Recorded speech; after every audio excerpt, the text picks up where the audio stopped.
আওয়ামী লীগকে বাদ দিলে এবং জাতীয় পার্টিকে বাদ দিলে অর্ধেক লোক নিয়ে নির্বাচন হবে। সেই নির্বাচন কোনো সময় অবাধ সুষ্ঠু নিরপেক্ষ নির্বাচন করা বলা যাবে না। আর এটা আমাদের পরিষ্কার কথা।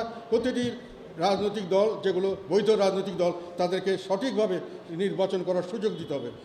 প্রতিযোগী কমিয়ে দেওয়ার যে রাজনীতি, এই রাজনীতি কখনোই সফল হবে না। এটা তারা চেষ্টা করতে পারে, শেখ হাসিনা চেষ্টা করেছে, পারেন নাই। আমার মনে হয় না তারা পারবেন। যে নির্বাচন যদি করতে হয়, সত্যিকার অর্থে নির্বাচন, প্রতিটি নাগরিকের অধিকার থাকবে। যদি ব্যান্ড কোনো পার্টি যদি ব্যান্ড করতে হয় সেই পার্টিকে যেগুলো নিয়মতান্ত্রিক রাজনীতিতে বিশ্বাস করে না, যারা নিয়মতান্ত্রিক রাজনীতি না করে গায়ের জোরে সন্ত্রাসী করে নিজের মতামত চাপিয়ে দিতে চায়, সেগুলোকেই পৃথিবীর বিভিন্ন জায়গায় ব্যান্ড করা হয়। যারা জনগণের মতামতের ভিত্তিতে নিয়মতান্ত্রিক রাজনীতিতে আসে, তাদেরকে কোনোখানে ব্যান্ড করা হয় না। তাদেরকে যদি নির্বাচনে অংশগ্রহণ করতে না দেওয়া হয়, যেটা আমি একটু বললাম, তাহলে 50 ভাগ লোককে বাদ দিয়ে হাসিনা সরকার, ফেসিবাদ যাকে বলছেন, সে যে কাজ করছে, সেটা পুলিশ যেখানে অকার্যকর হয়ে গেছে, সেনাবাহিনী যেখানে গেছে, সেখানে আমরা কিছুটা হলো রিলিফ পেয়েছি।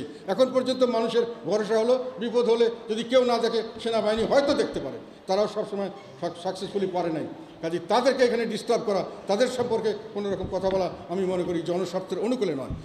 আমরা এর জন্য উই ডোন্ট মাইন্ড। আমাদের লোকদের কাছে একটাই শুধু অনুরোধ, বি ভিজিবল, জনসমক্ষে থাকো। তোমাদেরকে নির্মূল করার যে মানুষের মনে একটা তোমাদের সম্পর্কে ভুলে যাওয়া, এই তোমাদের মধ্যে হতাশা, এই সৃষ্টির জন্যই এরা এই সমস্ত পায়তারা করছে। এইসব পায়তারার সঙ্গে আমরা যথেষ্টভাবে আমরা ওয়াকিবহাল আছি এবং এইসব পায়তারা মোকাবেলা আমরা জীবন দিয়ে হলেও করবো। যেখানে আমাদেরকে বাধা দেবে সেখানেই প্রতিরোধ করা হবে, জীবন দিয়ে।